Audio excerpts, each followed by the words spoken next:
사람이 태어나서 동서고금을 막론하고 또 아무런 역사가 변하고 세상이 바뀌고 한다 하더라도 이 생명이 존재하는 한 부모에 대한 은공을 우리가 저버릴 수가 없습니다. 또 부모에 대한 은공을 생각해야 그것이 사람으로서 할 도리를 하고 산다, 이렇게 우리가 얘기를 하고 또 그런 얘기를 듣고 있습니다. 지금부터 2500년 전에 부처님도 이 세상에 태어나셔서 누구보다도 부모의 은혜에 대해서 우리에게 말씀을 많이 하셨습니다. 부모에 대한 은공을 잊지 못하면 아마 누구보다도 부처님은 더 많이 느끼셨지 않나.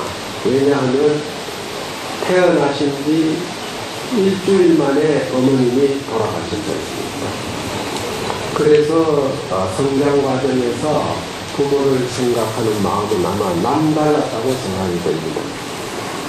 그래서 부처님께서 우리 중생을 위해서 부모의 은혜에 대해서 말씀하신 내용이 우리가 부모 언증경이다. 또 그것을 우리가 원제목은 불설, 부처님이 말씀하신 대보 부모 언증경 이렇게 합니다. 다시 말해서 부모의 은혜가 아주 중하고 무겁다 하는 그것을 어떻게 우리가 인식하고 그것을 또 갚을 것인가 하는 내용에 대해서 부처님이 말씀하신 겁니다. 경이라는 말은 내가 늘 얘기합니다만은 어쨌든 우리가 줄을 끊는데 그 줄을 따라서 가면은 반듯하게 우리가 자를 수도 있고 끊을 수도 있듯이 경의 말씀에 따라서 우리가 살아가면은 조금 더 흐트러짐이 없는 사람다운 삶을 살고 있다, 이런 얘기를 우리가 합니다. 사실은 이 은증경의 말씀을 제대로 하려면은 오늘 이 자리에 있는 보살님들보다는 앞으로 여러분을 부모 섬기는 자식들을 놓고 사실 본문을 해야 됩니다. 그런데 자식들은 아무도 안 하고 여러분들이 지금 이 자리에 온 것은 돌아가신 선망 부모의 은혜를 그래도 잠시라도 잊지 않고 생각해 본다. 그래서 그 도심을 먼저 부모가 가짐으로 해서 그 도심을 자식에도 전달한다 하는 그런 믿음을 가지고 오늘 이 자리에 참석하신 겁니다. 경전에 보면은 첫 장에 건강 육화 원칙이라고 이렇게 되어 있습니다만, 원래는 이거는 건강이라는 말은 변하지 않는다는 말이에요. 그러니까 부처님 이후에 돌아가신 이후에 결집을 해가지고 오늘날까지 내려오면서 그 부처님의 그 말씀 내용의 거의 첫 장, 그 첫 장의 내용은 변하지 않는다. 이 말은 뭐냐면은 모든 경전은 여시아무로부터 시작이 돼요. 첫 구절이. 그건 왜 그러냐? 부처님이 살아계실 때 안한존자가 부처님에게 묻기를, 부처님께서 돌아가시면은 부처님이 하신 말씀을 우리가 어떻게 기록으로 남겨야 할 것입니까? 하고 물었죠. 그러니까 그냥 부처님의 말씀을 그대로 이렇게 써나면은 그 쓴 사람의 말인지 부처님의 말인지 확실하게 믿음이 안 가잖아요. 그래서 모든 경전에 반드시 여시 아문을 붙여라. 내가 언제 어디서 무엇을 누가 어떻게 왜, 이것이 이제 육하원칙이야. 근데 원래는 인재가 잘못해서 원경전에는 육하원칙을 안 하고 육성치라고 그래요. 육성치. 반드시 병을 설명하기 전에 6가지가 성취되어야 된다.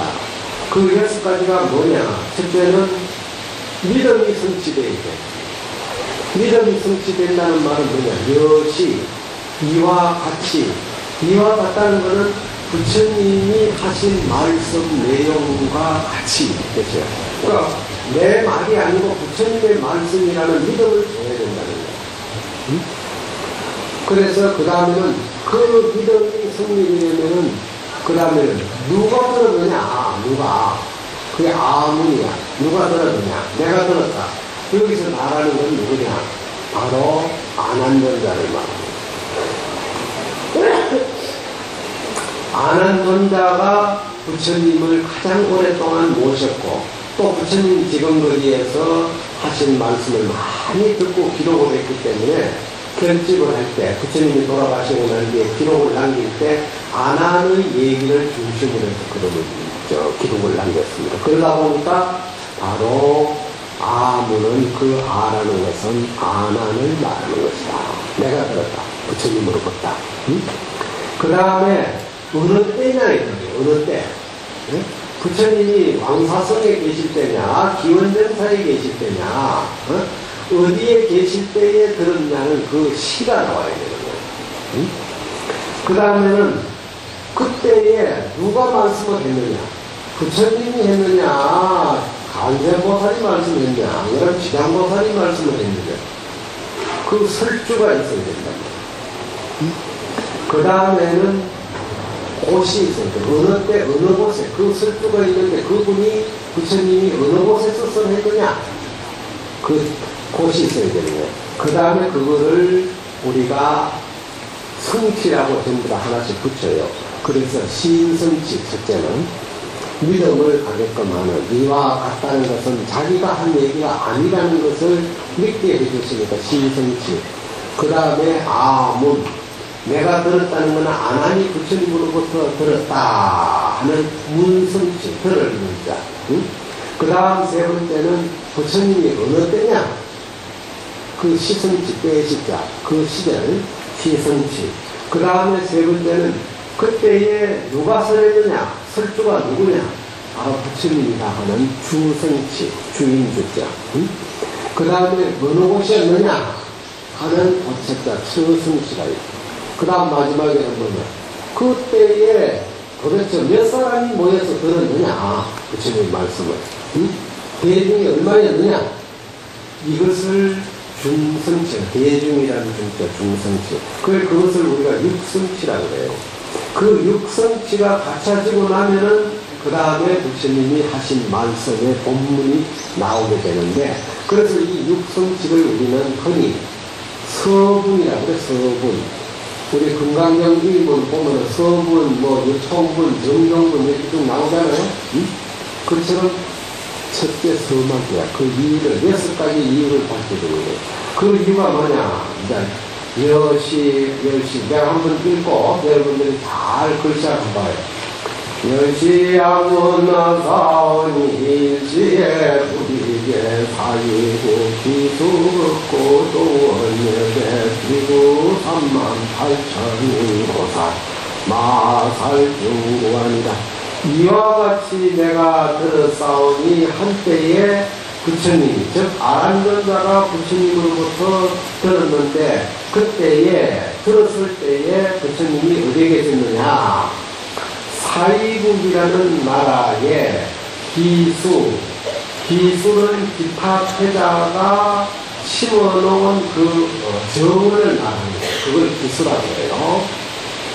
그 바사이 왕의 아들이 기타 태자, 이 기타 태자가 심어놓은 그 정원을 극보 독원, 즉 독원에게 극보독이라는 것은 수달장자를 말하는데 그것을 번역하면 고독이라는 건 뭐예요?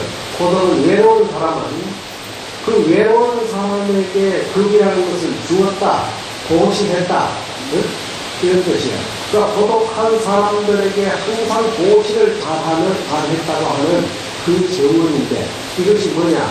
뒷밭에다가 심어놓은 그 나무가 많이 우거져 있는 정원을 이 바로 수발장자라는 사람이 사가지고 그것을 부처님에게 보시하는 거예요.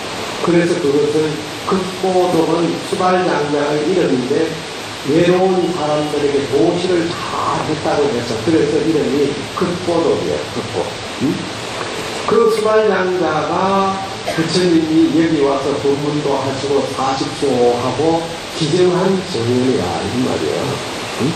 그래서 그 정원에 계실 때 사이국, 기수, 즉 기타 태자가 심어놓은 나무를 극보독이라는 사람이 사가지고 부처님에게 기사한 정원 이 말이죠.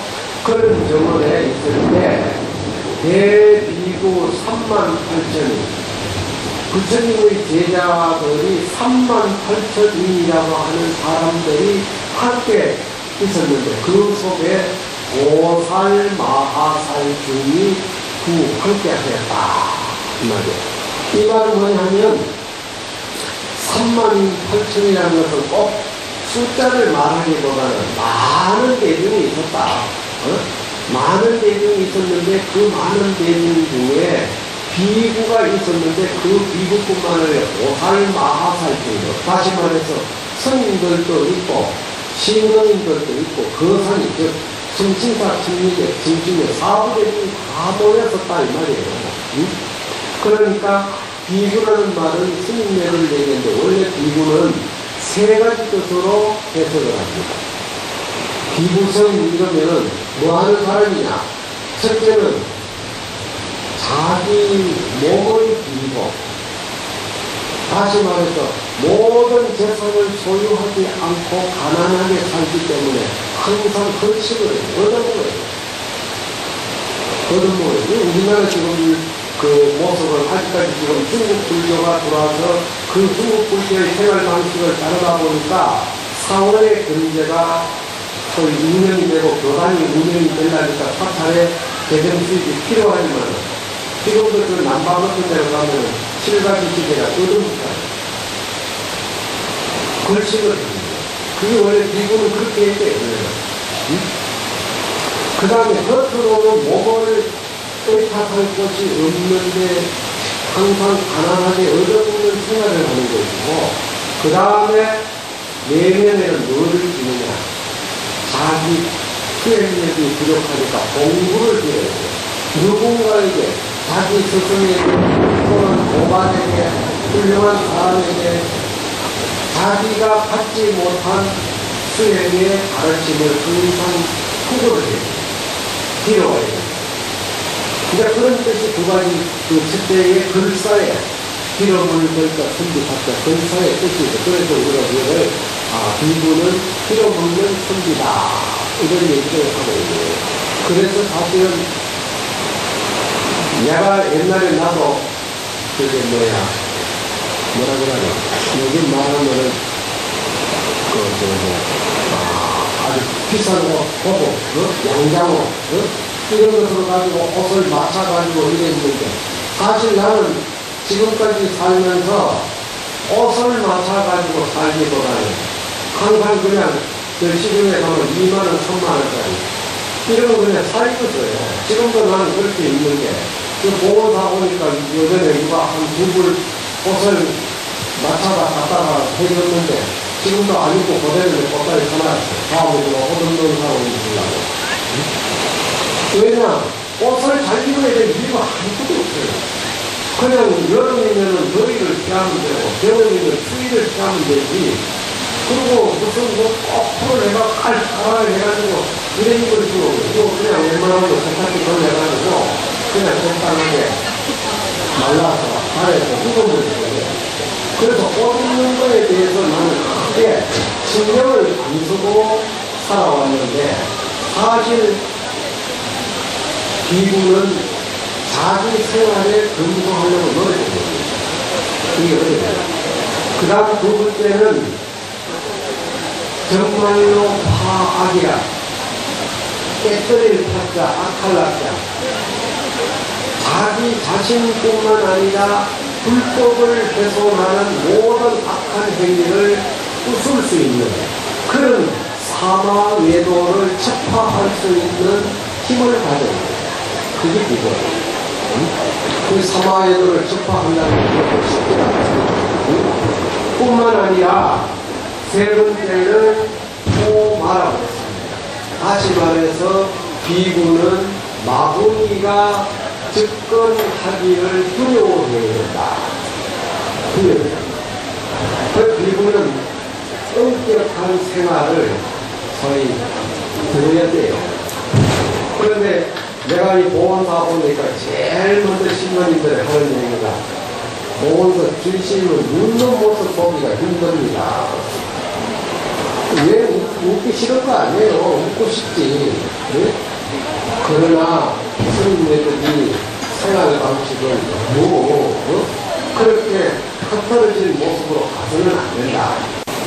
그래서 세 번째는 호마라, 두려움을 쫓자 마구니 맞자. 즉 위험을 갖춰가지고 마군들이 두려워하는 마음을 일으키도록 해야 된다. 그래서 비구는 너무 가볍게 행동해서도 안 된다는 거예요. 그래서 이 세 가지 의미를 가지고 우리는 비구라고 이렇게 얘기를 하고 있습니다. 바로 그런 비구 38,000인과 보살마하살 중이라는데 이것은 바로 청신파 청신녀는 부처가 될 수 있는 깨달음의 씨앗을 가지고 있는 사람, 이것을 우리는 보살마하살 중이라고 합니다. 이런 대중이 쉽게 말해서 다 모여가지고 부처님이 하시는 이 은중경의 말씀을 들었다. 이것이 이제 육승치가 이루어진 것을 말하는 겁니다. 그 육승치가 이루어지고 그 다음에 두 번째는 연애 정례라고 되어 있죠. 즉 부처님이 정례라는 것은 저게 오체투지, 즉 이마를 땅에다가 대고 무릎을 펴고 무릎을 구부리고 이마를 땅에 대서 큰 절을 한다 이 말이에요. 그 절을 했다 이런 내용입니다. 이시세존장 영대중앙에 남행견 일대고골 이시열에 오체투지 예대고골 아란 대중 백불은 하되. 즉 그때의 부처님이 장령대중은 대중을 거느리고 이 말입니다. 즉 비구 38,000인과 보살마하살 수없는 보살마하살을 거느리고 남쪽으로 가는 거예요. 남쪽 왕해라는 것은 남쪽으로 이동을 하는 말이에요. 남쪽으로 길을 가다가 견 일태고골이야. 한무더기 일태라는 것은 한무더기의 고골은 마른 뼈, 즉 사람이 죽고 뼈만 남아있는 그 뼈무덤을 말하는 겁니다. 그 뼈무덤을 보고서는 그때의 부처님이 그 길을 그냥 뼈무덤을 보고 지나가시면 되는데 그 뼈무덤 앞에서 부처님께서 오체투지야. 아까 얘기했듯이 무릎을 꿇고 이마를 땅에 대면서 큰 절을 하는 거예요. 그렇게 오체투지를 해가지고 예배 고골이라 그 뼈무덤에 고골에 바싹 말라있는 그 뼈무덤에다가 부처님이 절을 하는 거예요. 그렇게 절을 하니까 그 아란 존자뿐만 아니라 그 비구 38,000인가 보살마하살들이 한결같이 부처님에게 백불원이라는 것은 부처님에게 사루어 말한다, 여쭙는다 이 뜻이에요. 부처님께 사루어 말하되 세존이시여. 도대체 세존은 뭐냐? 세존이라는 것은 천상인간의 공소전고로, 즉 천상인간의 모든 사람들이 존경하는 바야. 그래서 세존이라고 하는데 세상 사람들이 존경한다고 해서 세존이라고 하고, 연애라는 것은 정말로 진리에서 오신 분이기 때문에 우리는 연애라고 한단 말이에요. 그렇게 하는데 어떻게 해서 세존 연애께서 상계의 대사야. 상계의 큰 스승이 바로 욕계, 색계, 무색계라고 하는 우리가 살고 있는 이 세상을 욕심의 세상이라고 합니다. 그런데 이 세상에서 한 계단 더 올라가면은 즉 욕심이 없는 세상입니다. 무색계. 욕심이 없고 형상에 치우치는 집착을 갖지 않는 세상이 있지만은 한 계단을 더 올라가는, 다시 말해서 완전히 그 형상 자체도 없는 그런 세계가 있다 이 말이에요. 근데 그 세계에서 가장 부처님은 대사야, 큰 스승이다 이 말이에요. 우리가 대사라고도 하고 도사라고도, 도자는 인도한 도자, 우리를 깨달음의 길로 이끌어 주셨다 해서 도사라고 해요. 그런 대사고 사생의 자부다. 사생은 뭐냐? 이 세상에 태어나는 모든 생명은 네 가지의 부위로 태어난다. 첫째는 태로 태어나는 것, 그 다음에 알로 태어나는 것, 그 다음에 습기에서 태어나는 것, 그 다음에 변화해서 태어나는 것. 다시 말해서 우리가 습기가 있는 돌바위 같은 거 이렇게 들시면 밑에 벌레들이 있다가 쫙 도망가는 거 많이 봤죠. 그 습기에 기생하는 벌레들이에요. 또 우리가 올챙이가 개구리가 되고 또 군뱅이가 나비가 되는 이런 변화하는 생명체, 이것을 우리는 사생이라고 한단 말이에요. 이 사생의 자부라, 부처님은 정말 훌륭하고 자애로우신 아버님이다 이 말이에요. 우리가 교인들이 교회에서 하나님 아버지 하잖아. 근데 하나님이라고 했을 때 그때는 그 사람들은 유일신을 말하지만 불교에서는 뭐냐? 범신을 말하는 거예요. 범신이라는 것은 뭐냐? 이 세상의 모양이 다 다른 생명체가 수도 없이 많은데 그것을 줄이면은 태랑서파라고 하는 네 가지 생명체인데 그 생명체가 파생이 돼가지고 수많은 생명이 변화해서 오늘날까지 온다 이 말이에요. 근데 그거는 우리가 부정할 수가 없어요. 어떻게 우리가 부정할 수 있어요? 사람만 존재하고 난생, 습생, 하생을 싹 그냥 하루아침에 없애고 태생만 놔둘 수 있나요? 안 돼요. 이 네 가지는 영원히 존재하는 거예요. 그래서 이것이 정말로 자부, 여기에 부처님은 자애로운 아버지와 같은 훌륭하신 분이다. 그러니 중인기경이라 많은 사람들이 돌아가서 공경하는데 운하 예배 고고림이 있고 어떻게 부처님이 이 돛 지나가시다가 남쪽으로 이렇게 길을 가시다가 그 뼈무덤에 절을 하고 있습니까? 하고 아나를 비롯한 많은 대중이 부처님에게 물었단 말이에요.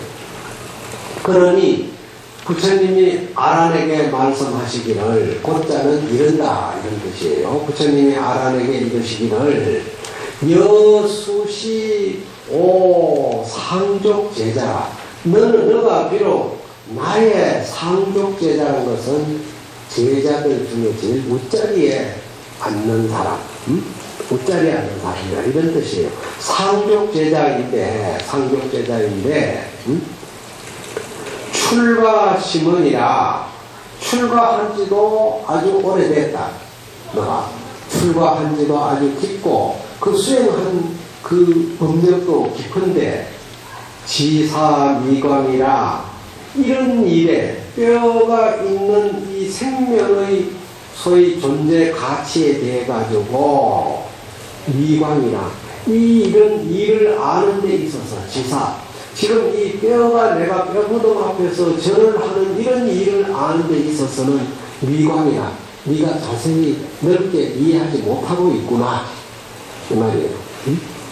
그러니 차일태 고골은, 이 한무더기의 뼈는 말이지, 한무더기의 뼈는 혹시 전생 옹조 누세 아양 오금 예배라, 혹 이것은 나의 전생에 전생 즉 부처님을 말하는 거예요. 부처님께서 말씀하시기를 나의 전생에 옹조라는 것은 조상을 말하는 거예요.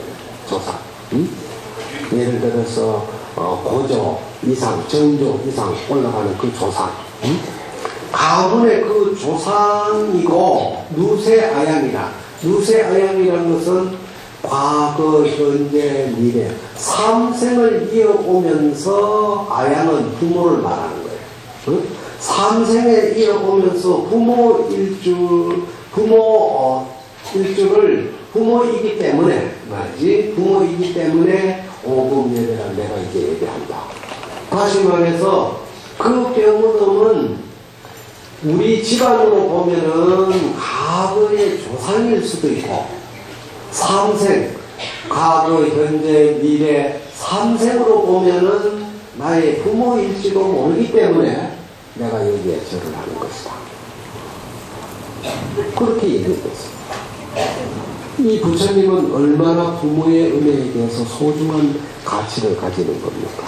아마 유병원이라는 사람 정도만 돼도 절 안 할 거예요. 뭐 때문에 절을 자기가 죄인데, 자기가 교인데. 근데 부처님은 그러지 않았었어요. 그렇게 내가 절을 하는 이유를 부처님께서 아난에게 말씀하시니까,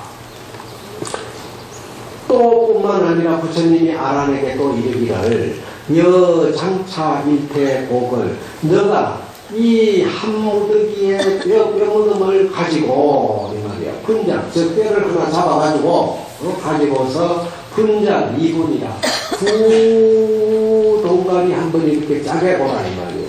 뼈를 짜게 보면은 약시 남자 골두는 만약 이것이 남자의 뼈 같으면, 여기서 골두라는 말은 꼭 머리를 말하는 게 아니라 뼈를 말하는, 숫자는 그는 뜻이 없는 거예요. 의조사야. 그냥 뼈를 말하는 거죠. 만약 이것이 남자의 뼈라면은 백요 우중이나 하얀색이라고, 뼈를 따겠을 때 뼈속이 하얀색이 나고 또한 뼈가 무겁다. 그러면은 그런데 여인의 골두 같은, 다시 만약 여인의 뼈 같으면은 그 뼈를 쪼갰을 때 뼈 속이 검은색이 나고 또한 뼈가 가볍다. 여러분들 부모 돌아갔을 때 뼈를 한번 만져봤어요? 뭐 두려워가지고 자기는 안 죽는 것처럼 죽은 사람도 보면 두려워. 자기는 안 죽는다고 생각하거든. 자기도 그 길을 간다고 생각하면 두려울 일이 아무것도 없어요. 요즘에는 영하는 분도 뭐라 하는지 모르겠는데, 무슨 영사가 있더라고. 그게 학교, 대학에서도 그걸 가르친대요. 근데 그 젊은 사람들이 나를 가서 보니까 아주 정성 들여가면서 그 염을 하는 걸 보고, 참 정말 저 사람들이야말로 인생에, 뭐라 그럴까, 인간이 살아가는 삶의 그 가치와 생명의 의미를 누구보다도 체득하지 않겠나 하는 생각이 들어요. 그런데 보통 사람들이 죽으면은 두려워하는 거예요. 가까이 안 가려고 해요. 그 안 가는 이유는 뭐냐? 자기는 안 죽는다고 생각하기 때문에. 자기도 그 길을 가요. 누구나 여기 안 갈 사람이 누가 있어요. 그래서 여인의 뼈를 따게 보면은 뼈가 검은색이 나고 그 뼈가 가볍다고 그랬어요.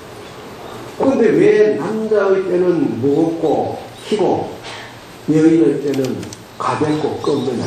그 이유가 뭐냐? 아란이 부처님에게 물었습니다. 아란이 부처님에게 여쭈어 말하되, 세존이시여, 남인제세에 남자는 세상에 있을 때 삼배 하모 장과라. 이 말은 뭐냐 하면은, 삼은 적삼을 입고, 적삼을 입고, 배는 뭐냐? 허리띠를 두른다 이 말이에요. 옛날에는 사모간대라고 그러는데 그 허리에 띠를 두르는 거예요. 그 다음에 하는 거야. 신발을 신는 거예요.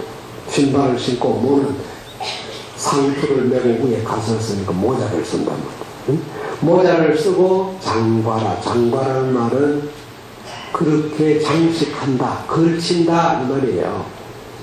그러니까 우리가 18세가 되면 지금 성인이라고 하잖아요. 그 옛날에는 20세가 되면은 바로 옷을 입고 도포를 입고 띠를 두르고 그 다음에 신발을 신고 모자를 쓰는 이런 그 모양을 갖추게 되는 그 성인이라고 그래요. 성인. 그래서 그런 모양을 갖추면은 적지시 남아지신이라 곧 이 사람은 남자의 몸인 줄 알 수 있다. 또 여인이 제세, 여자가 세상에 태어나서 성장하면은 어떻게 됩니까? 성인이 될 쯤 되면은 농도, 적주, 연지하고, 농도라는 것은 진하게 바른다 이런 뜻이에요. 적주라는 것은 뭐냐? 연지 찍고 본지 찍고, 즉 요즘 말하면 화장한다 이 뜻이죠. 화장하면서 연지, 즉 적주 연지를, 붉은색 나는 그런 연지를 농도한다 이 말이죠. 농도해서 난사장과라. 난사장과라는 건, 난사라는 것은 향수를 말하는 거예요. 옛날에도 향수가 있었어요. 옛날에는 요즘처럼 과학적으로 만드는 이런 향수가 아니고, 즉 사향 노루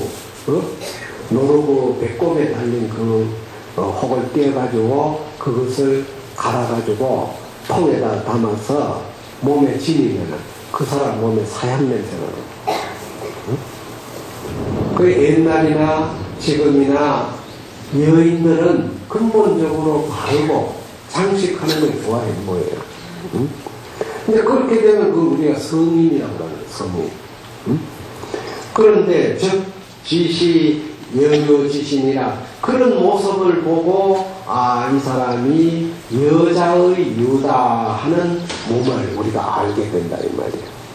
알게 되는데 여금사후에 이제 죽은 후에 백골일반이라 외형적으로 보면은 남녀가 구별이 되지만은 죽고 가지고 화장하고 꼬시리고 난 뒤에 뼈만 남아있는데 그 뼈만 먹어서 이 말이야. 백골은 다 똑같다 이 말이야. 남아있는 뼈는 다 똑같은데, 네?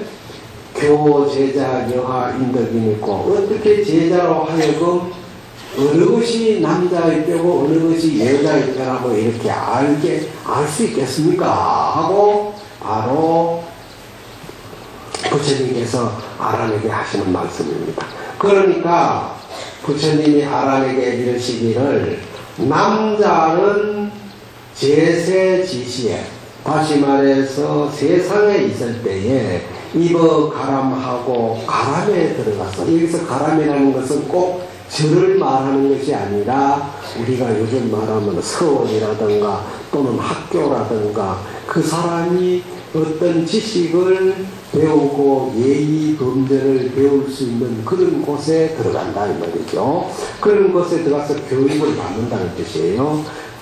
청강송경이라, 청강하고, 즉 청강은 스승으로부터 하는 강의의 내용을 잘 듣고 송경, 경을 읽는다 이 말이죠. 경을 읽고 예배 삼보라, 삼보에 또 예배하기도 한다.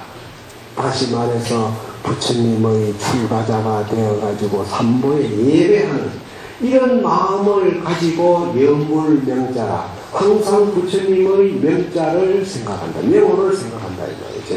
그 명호를 생각하는 그런 까닭으로 소위 골두, 배교, 우정이라 그러므로 해서 남자의 뼈는 희고 무겁다. 그런데 요즘에는 남녀 평등 시대니까 뭐 여자는 남자는 다 학교 똑같이 가고 검판사 똑같이 되고 대통령도 되는 판국에 이 말이 안 맞는데, 옛날 과거에는 남전 여기에 그 사상이 인도에도 마찬가지예요. 그러니까 여자는 시집만 가면 되지 배울 필요 없다 이거예요. 우리가 과거에 그랬지 않습니까? 이조시대만 하더라도. 그래서 남자는 열심히 배워서 과거 입제를 해야 그 자식들, 즉 가정을 거느리는 가장으로서 역할이 되지만은 요즘에는 남자나 여자나 다 거느려야 책무가 있습니다. 그만큼 여성과 남성의 이 평등 기준이 이 사회가 지금 많이 변했습니다. 어쨌든 그 시절의 얘기를 우리가 지금 한번 해석을 해보는 겁니다. 그래서 남자의 뼈는 희고 또 무거운 것이다. 여인 제세에, 여인이 세상에 있을 때 여자가 태어나서 성장 과정을 말하는 겁니다.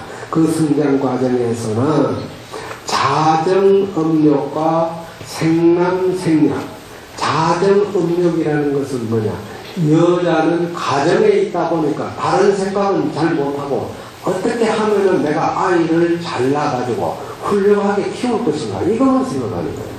응? 아이를 잘 키울 수 있는 것만 생각하니까 요즘에는 남녀 구별 없이 아이를 낳지만 옛날에는 남녀 구별을 뒀어. 왜냐? 출가한 자식은 원 내 자식이 아니다. 남한테 조건이니까 내 자식이 아니다. 그러니까 아들을 낳아야 그놈이 내 제사밥이라도 차려줄 것이다. 어쨌든 이 사람들이라는 것은 자기 중심의 생각을 갖지 않을 수가 없어요. 요즘에는 뭐 그래도 많이 세상이 변하니까 자기 마지막 가는 길은 자기 스스로 준비해가지고 자기 스스로 저 사찰이나 요양원이나 이런 데 가가지고 부탁해가 놓고 자식들한테 피해 안 주도록 하는 이런 부모들이 계세요. 참 어찌 보면 이 시대가 그만큼 소위 부자의 관계, 부모와 자식과의 관계가 너무나 많이 변했습니다. 그런데 이것이 과연 바람직한가? 정말 바람직한가? 이 부분에 있어서는 우리가 깊이 생각해 봐야 됩니다. 예를 들면은 요즘에 부모 제사도 돈만 주면 다 성찰해가지고 가서 딱 제사 지내줍니다. 뿐만 아니라 돈만 주면은 성명 와가지고 벌초까지 싹 해준다. 근데 그것이 과연 바람직한가? 정말로 부모를 가진 자식으로서 자기의 정성을 표현하는 방법이 물질적 가치로 하는 것만이 꼭 효도라고 할 수 있겠는가? 이것은 정말 우리가 아직까지 이것이 옳다 저것이 옳다 말하기 전에 한번 우리가 음미를 해봐야 됩니다. 생각해봐야 됩니다. 그래서 일해 생계 해야 생계 해야 유출이라 한번 아이를 탄생한다 이 말이죠. 아이를 놓는다 이 말이죠. 출산한다 이 뜻입니다. 1회에 아이를 소위 놓을 때 유출하게 되면은, 놓아서 유출하면은 거기에 무엇이 나오느냐? 유출 삼두 삼성 응행이라. 즉 서말 서대에 피를 흘리게 된다. 유출한다. 서말서. 그러니까 아이를 놓으면은 그만큼 어머님이 그 상고로 인한 고통으로 해서 서말 서대에 피를 흘리다 이래요. 그 지금 요즘에는 벌써 상고만 있으면은 그냥 산부인과 병원에 가가지고 진통제 주사 놓고 수술해가지고 뭐 그냥 옆으로 그냥 석석석 빼내버린 거예요. 응? 그러니까 자식이 부모의 은공을 알 수가 없어요. 그리고 옛날에는 정말로 부모가 자식을 위해서 젖을 먹였잖아요. 응? 젖을 먹였는데 지금은 자식을 놓으면은 젖먹이면 자기 몸이 망가진다고 우유를 먹이더라.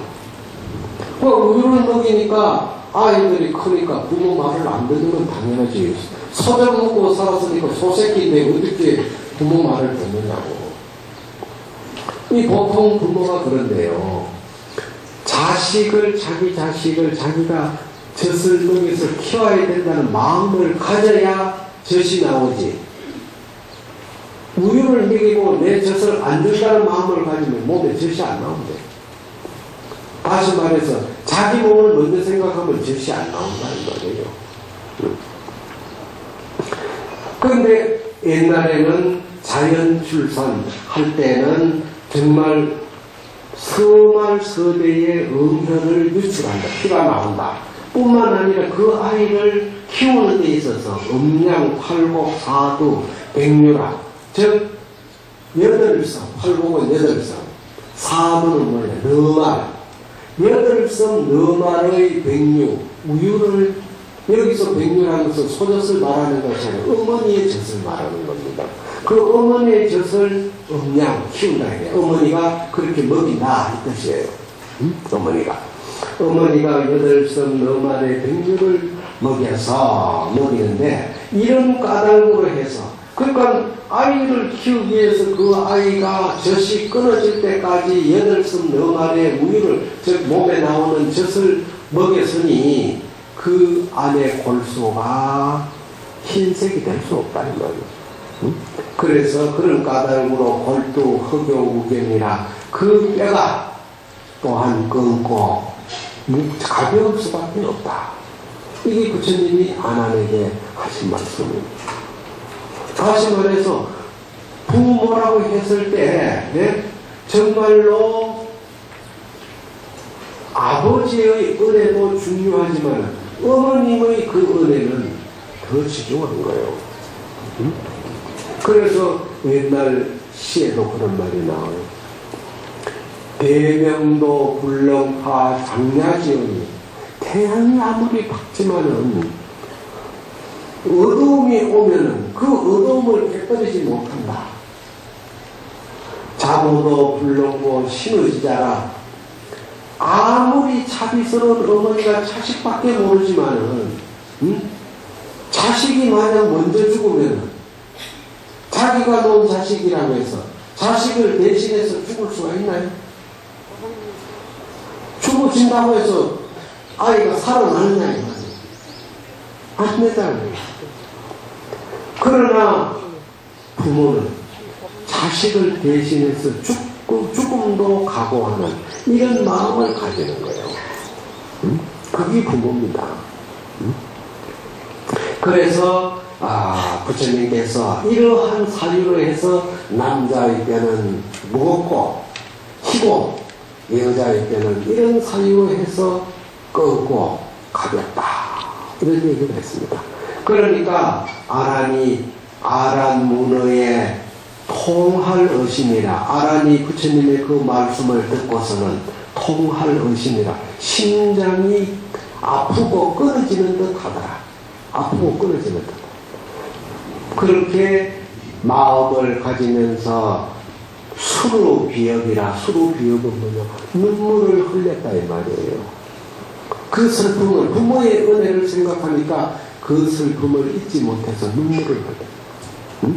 눈물을 흘리면서 백불안이라 부처님께 여쭈어 말하되 세존이시여 부처님이시여 모언덕자를 문화보답이니고 어머니의 그 언덕을 어머니에게 내가 어머니께서 나를 낳아주시면서 내가 어머니에게 진 그 언덕 은혜의 덕을 어떻게 하면은 보답하겠습니까? 갚을 수 있습니까?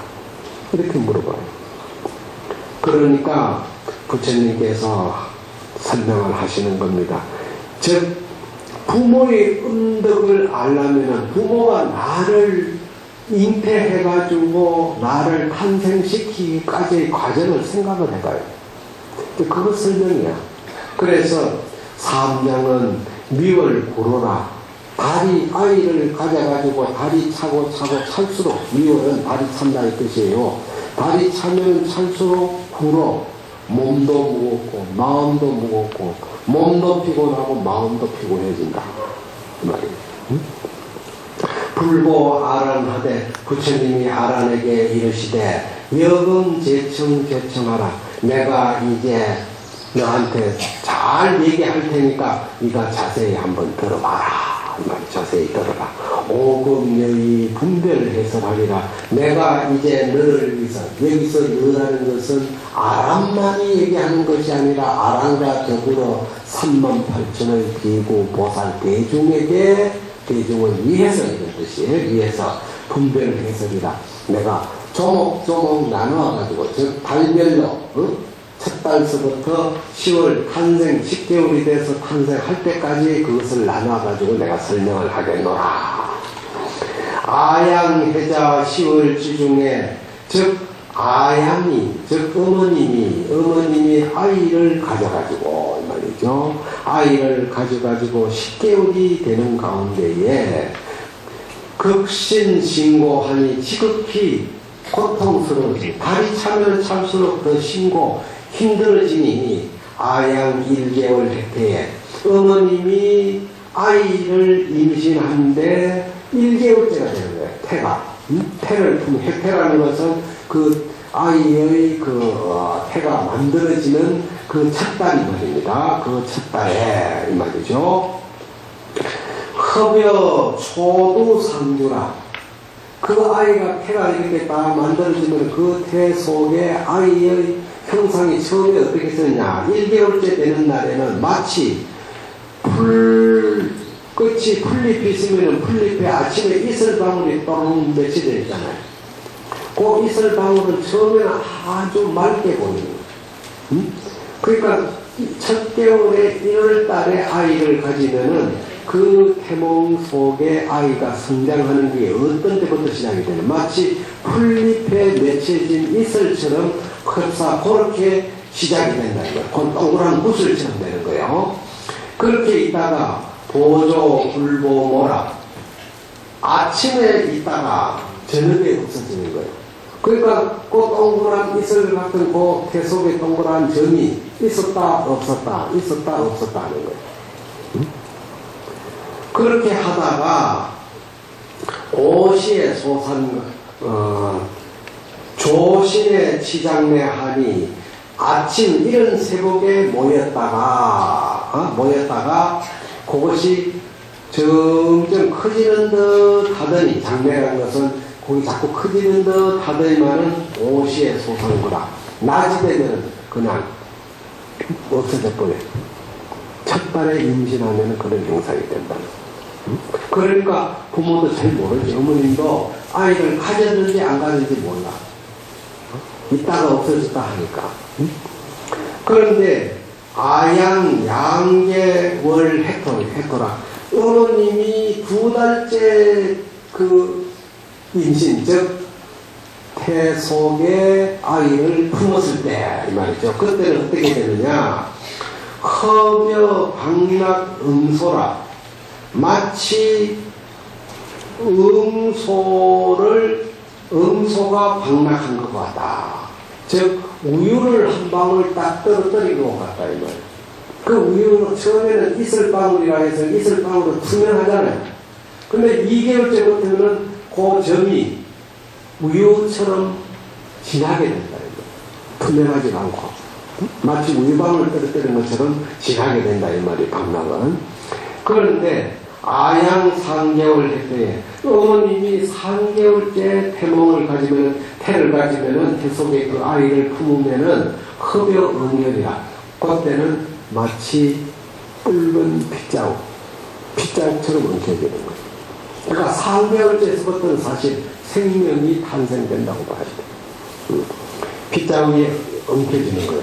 그래서 아양 4개월의 해태라. 어머님이 4개월째 태 아이를 품으면은 초자기념이라 점점 사람의 형태가 만들어지기 시작한다.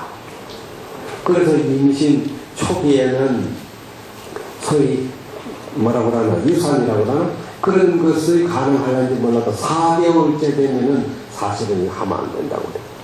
그래서 4개월째는 사람을 죽인다고 그래요. 사람을 생명을 죽이는 것이다. 그래서 4개월째 되면은 점점 그 태 속에 점이 처음에는 이슬방울로, 그 다음에는 우유방울로, 그 다음에는 핏방울로, 그 다음에는 사람의 형태로 만들어질 때 그때 4개월째부터요. 그런데 어머님이 5개월 해태 5개월째 태 속에 그 아이의 형태를 품고 있는 것이 어떻게 되느냐. 제양복 중에 그 어머니의 배 속에 생오포라. 오포가 생긴다 그랬습니다. 오포. 응? 하자명이 오포요. 무엇을 이름하여 오포라고 하는가. 첫째는 머리가 생겨요. 그걸 일포라고 그래요. 그 다음에 두 번째는 양팔이 생긴단 말이에요. 응? 양팔꿈치가 생기니까 그것을 우리는 양쪽 팔을 꿈치 2개를 더하니까 3포가 되잖아. 응? 그 다음에 양설위 오포요. 즉 두 무릎이 또 생기는 거예요. 그것이 바로 5개월째 때부터 그런 거예요. 그러니까 이제 완전한 사람의 형태가 되는 거죠. 그렇게 그 두 무릎이 생기면은 그것을 우리는 오포다. 즉 머리의 형태와 그 다음에 양팔, 팔꿈치 그 다음에 물어. 이것이 형태가 생기니까 사람의 형태가 된다, 이 말. 그런데, 아양 6개월 혜태, 어머님이 6개월째 그 태속에 품고 있는 그 아이의 형태가 어떻게 되느냐.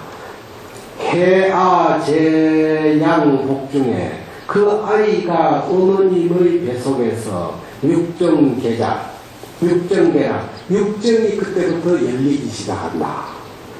처음에는 이슬방울, 그 다음에 우유방울, 그 다음에 핏방울, 그 다음에 사람의 형태, 그 다음에 오포, 즉 머리, 양 팔꿈치, 또 두 무릎, 이것이 생기고 6개월이 되면은 육정이 열린다고 그랬는데 하자명이 육정이요. 무엇을 이름하여 육정이라고 하느냐.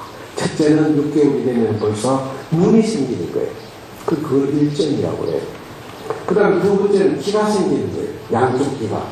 그러니까 이정. 응? 그걸 이정이라고 그래요. 그 다음 세 번째는 뭐냐. 코가 생긴다. 그 코가 생기는 그걸 삼정.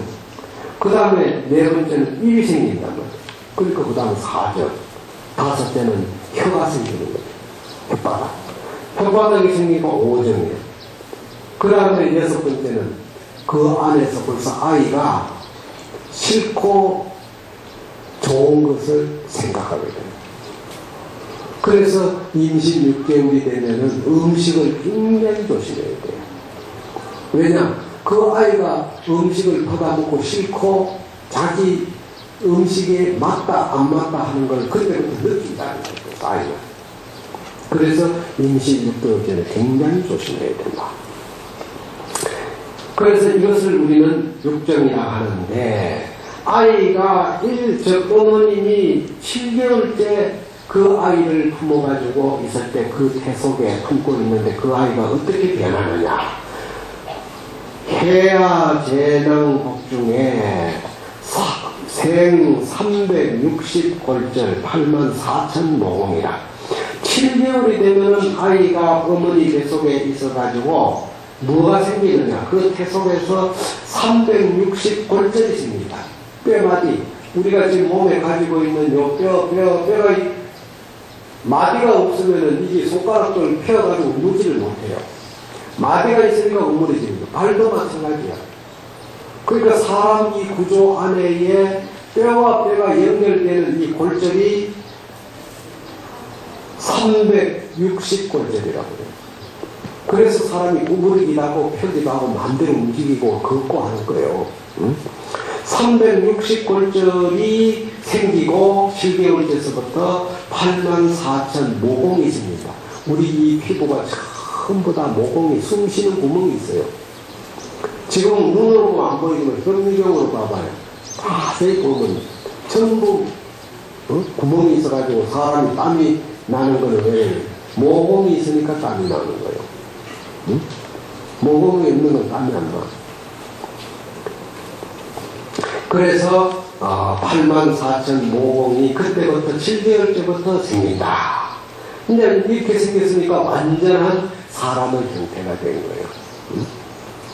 뿐만 아니라 아양 8개월 혜태에 어머님이 8달째 소위 태속에 품고 있는 그 아이는 생기지하고 그 의지가 생기고 의지가 생기고 장기 구구이라 그 구구 9구멍이 성장한다. 장은 성장한다.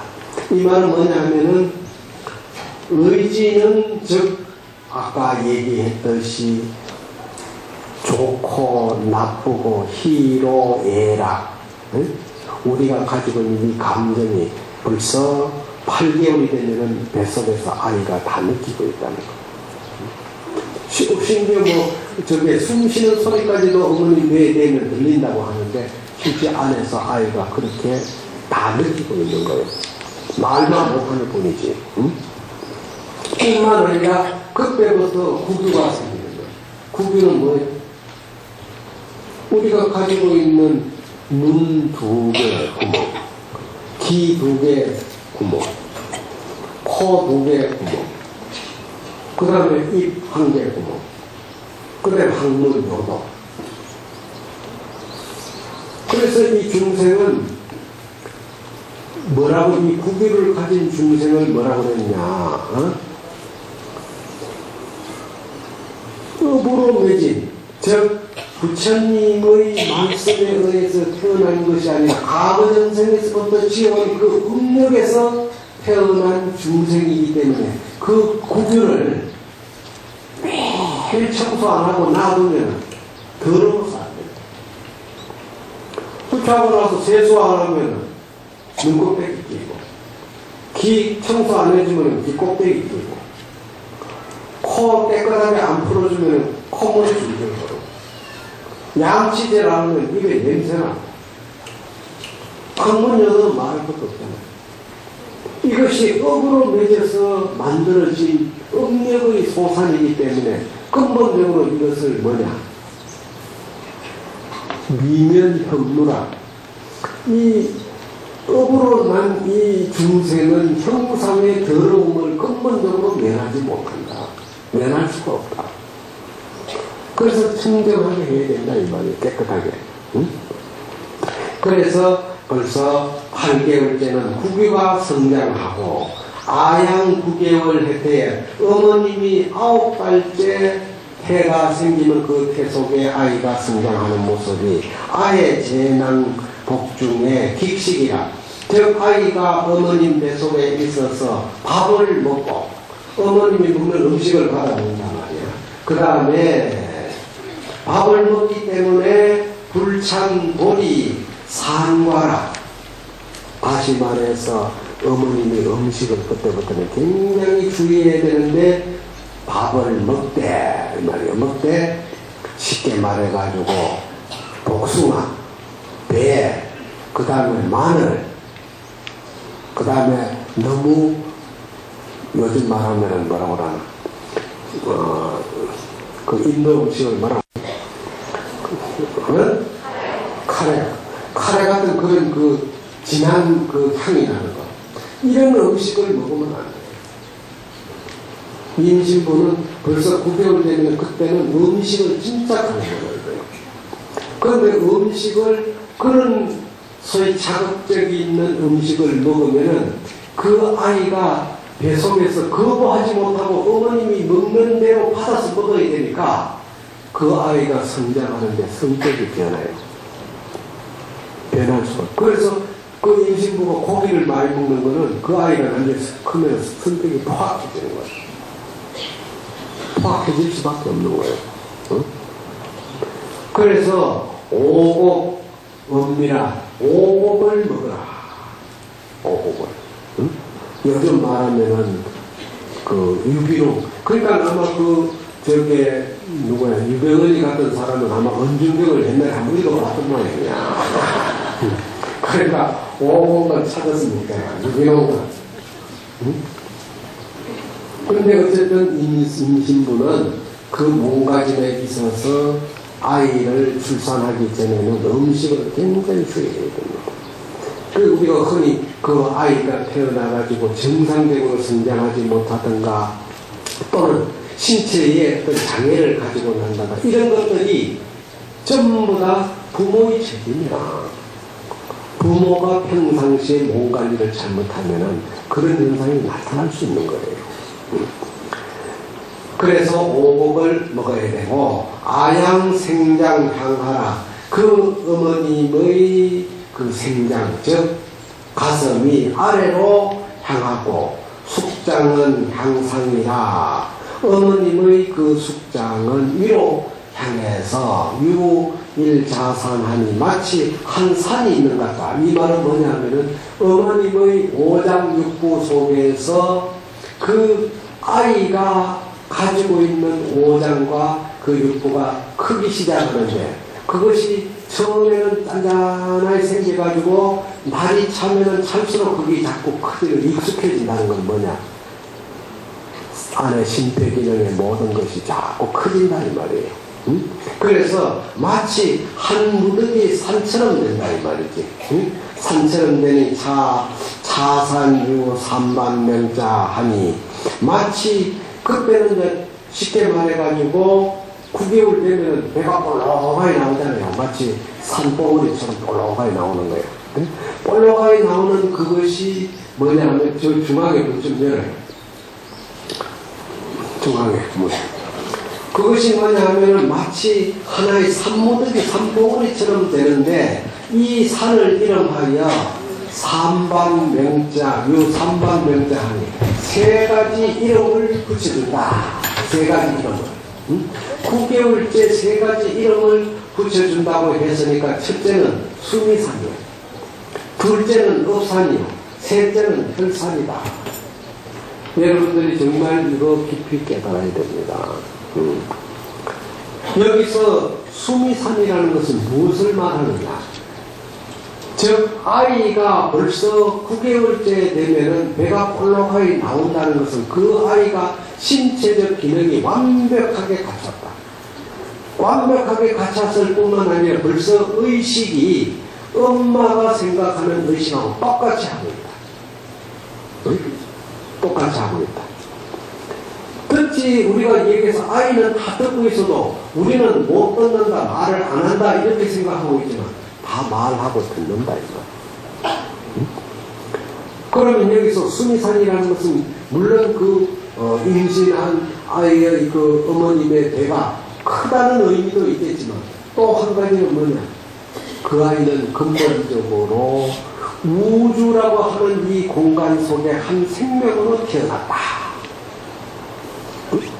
근데 이 우주의 공간 속에서 한 생명으로 태어나는데 뭐냐? 업산, 업으로 태어난다. 인연의 업으로 태어난다. 인연의 업으로.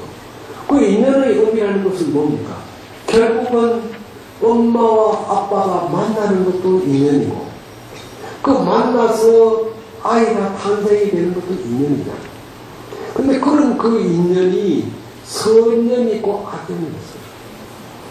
정말로 좋은 마음으로, 좋은 뜻으로, 좋은 환경에서 만나기도 하지만 만나기 싫은 환경에서 어쩔 수 없이 만나는 거죠. 정말로 우리가 살아가는데 이 업의 인연으로 맺어졌기 때문에 내가 난 아들이 내 맘대로 안 되는 거예요. 응? 내 맘대로 안 돼. 그래서 하나를 우리는 업산이라고 해요. 그 다음에 하나는 우리가 혈산이라는데, 혈산은 뭐냐? 그 생명이 태어나가지고 죽을 때까지 피는 멎지 않는, 계속 순환하고 있잖아. 응? 그러니까 사람의 형체가 혈산이야. 피덩어리야, 어떻게 보면은. 응? 어떤 곳을 찔러가 피가 안 나오는 곳이 어디 있어요? 다 피가 나온다. 그래서 어머님이 배가 그냥 이렇게 훌륭하게 나오는 게 아니다, 이 뜻이에요. 응? 훌륭하게. 그래서 이런 그 세 가지의 명칭을 붙여두는데, 차산 일도 국내에 하위 일조 응혈이다. 이 산이 한 번 만약 무너진다면은 하위 일조 응혈이라, 그 무너지는 그 아이의 형태가 변화해가지고 한 타래의 피가 맺혀가지고 유입하해 중이라 아이의 입속으로 들어간다. 이 말은 뭐냐 하면 어머님이 임신을 해가 9개월이 되면 몸을 굉장히 조심해야지. 만약 몸을 잘못 움직여가지고 배에 어떤 충격을 준다든가, 응? 이렇게 하면은 이 배 속의 아이가 어떻게 변하느냐? 그 아이가 피를 입에 받아먹게 된다. 그러면 그런 아이는 성장 과정에서 절대 마음이 좋게 될 수가 없다는 거예요. 그래서 임신하면은 9개월째는 몸을 거동하는 것도 굉장히 조심해요. 쉽게 말해서 차도 가능한 안 타고 가는 게 좋아요. 왜냐면 타고 가다가 갑자기 급버릇이 밟아가지고 놀랄 때가 있어요. 그럴 때 그 깜빡 놀라는 그 순간에 피가 맺혀서 그 피가 아이의 입으로 들어가는 거예요. 절대 그게 좋은 리가 없다는 거예요. 그게 조심하라는 겁니다. 뿐만 아니라 그렇게 해서 유입 아해 보중이라 아이의 그 입속에 피가 맺혀가지고 들어가게 되니 조심을 해야 된다. 아양 10개월 때 어머님이 10개월째 태 속에 그 품고 있는 그 아이가 어떻게 되느냐. 방내 강생이라 아양으로 이에 강생, 저 바깥으로 나온다 이 말이에요. 응? 강생하니 약시 효순 지나느냐. 그 아이가 태어날 때 효순한 마음을 가진 아이는 경근 합장 이생이라. 아이가 무릎을 딱 구부리고 손을 어떻게 하느냐. 딱 펴가지고 합장을 이렇게 하고 나오는 거예요. 다시 말해서 요즘 말하면 순산한다 이 말이에요. 난산이 아니고 순산한다. 그 어머님에게 고통을 전혀 주지 않는 거예요. 이것이 바로 선업을 지어 탄생하는 과정을 말하는 겁니다. 응? 그런데 불손아양이라 어머님을 소위 괴롭히지 않는다. 손해보지 않게 한다는 걸 괴롭히지 않는다. 이 말. 괴롭히지 않는 것이니 약시 오욕지자라. 만약 태어날 때 오욕죄를 범할 수 있는 아이가 나온다면 어떻게 되느냐. 백파 아양 포테라. 어머님의 포테를 백파 막 부수는다. 우리가 계란 같은 거 보면은 부화가 될 때쯤 되면은 그 안에 계란이 안에 들어있는 닭이 지가 스스로 그 태를 부숴가지고 나오잖아요. 뱀도 보면 난생은 거의 다 그래. 뱀도 보면은 그 알 속에서 그게 부화쯤 되면 안에서 스스로 부숴가 나오는 거예요. 근데 사람은 그렇지 않습니다. 그런데 사람이 만약 불효할 오욕죄를 지을 수 있는 그 불효자가 나올 때는 그 아이가 어떻게 나오느냐. 바로 어머니의 포태를, 즉 태를 그냥 막 꼬집는 거예요. 그러니까 순산할 때 어머님이 고통을 당하는 거예요. 막 구불고하는 이유가 그런 뜻이에요. 그렇게 해서 수반 아양 신간이라 그 아이가 손으로 어머님의 심장과 간장을 막 쉽게 말해서 주워 뜯는다. 치는 거야, 때리고. 그러니 각다 아양 과골하고 다리로서 그렇게 하면서 다리로는 발로 가지고는 어머니의 과골, 즉 그 배 속에 매겨져 있는 그 태 안에 그 자체가 뼈잖아. 그걸 막 차는 거지, 발로 안에서. 그게 이제 태몽이 시작이 된다고 그러는데, 어쨌든 그렇게 되니까 결국은 교양여 천도 교법이라 어머니로 하여금 천도, 즉 1000개의 칼이라는 것을 수많은 칼, 마치 수많은 칼을 들고 교법이라고 막 찌른다 이 말이지.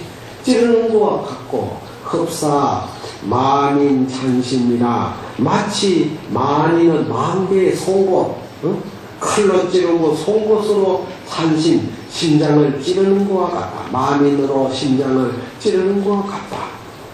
여사 통고가 이와 같은 그 통고, 정말로 통절한 그 고통이 생듯 자신이라 이 아이를 놓을 때 이 몸에서 그 아이가 그런 고통을 만들어준다 이 말이에요.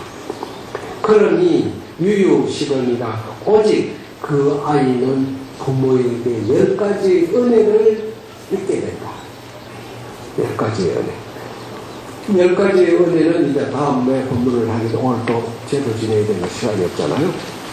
근데 어쨌든 아이를 임신했을 때 어머님이 첫 달에 그 불빛 이슬방울처럼 생기다가 우유방울처럼 생기다가 나중에 핏방울이 되었다가 나중에는 거기에서 사람의 형태가 됐다가 나중에 거기서 오포가 생기고 나중에 육정이 생기고 나중에 구정이 생기고 거기에 쉽게 말해가지고 우리가 가지고 있는 이 피부에 구멍이 모공이 생기고 이렇게 변화하는 과정이 10개월의 과정입니다. 그것을 오늘 우리 부처님 원증명 속에서 배웠습니다만 다음에는 정말로 첫 달에 부모님이 아이에게 생각하고 있는 그 간절한 마음이 아이가 들으면 부모의 은혜를 생각하지 않을 수 없습니다.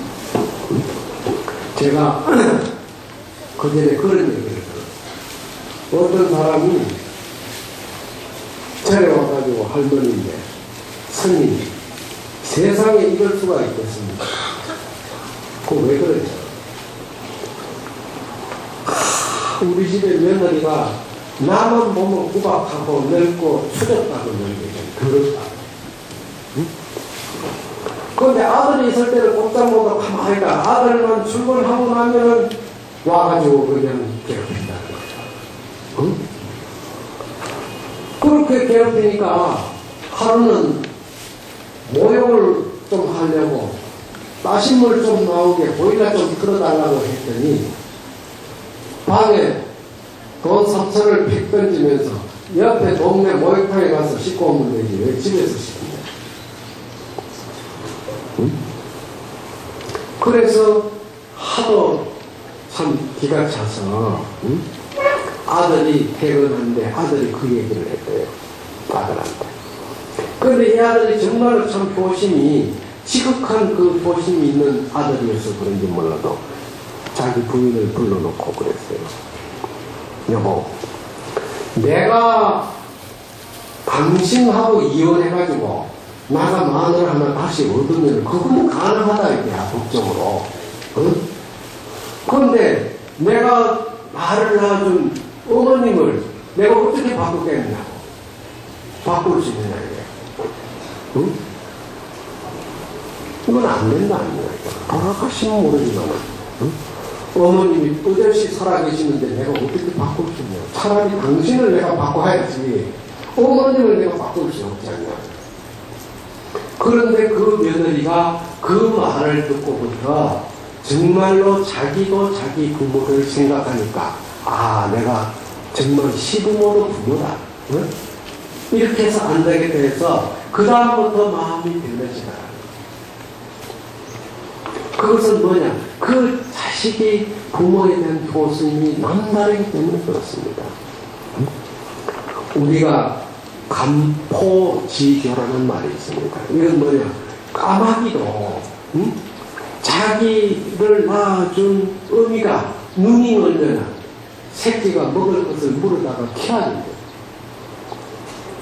응? 그런 말이 있습니다. 정말로 사람이 부모의 은공을 모르고 그 은혜를 생각하지 모른다면 그런 사람은 이 세상에 살아야 할 가치가 없어요. 그럼 왜 그러냐? 부모의 은혜를 모르는 사람 치고 쉽게 말해서 사람답게 사는 사람 맞습니까? 없습니다. 우리가 연단에 돌아가신 선망 부모의 위패를 모시고 기도를 하고 우리가 거기에 정성을 다하는 효심, 효도의 마음을 내가 몸으로 키우자. 그리고 내가 살아있을 때 부모를 잘 모시지 못했다면 지금이라도 반성하고 참회하고 부모의 은공을 생각하면서 왕생정당을 기원하자. 이것이 다 효심을 키우기 위한 마음이지 무엇이 있습니까? 부처님은 바로 우리에게 이런 지극한 말씀을 했습니다. 우리 7월 백중 동안 여러분들이 은정정 본문을 들으면서 잠시라도 부모의 은혜를 생각할 수 있는 그런 기회가 됐으면 합니다. 오늘 본문을 마치겠습니다.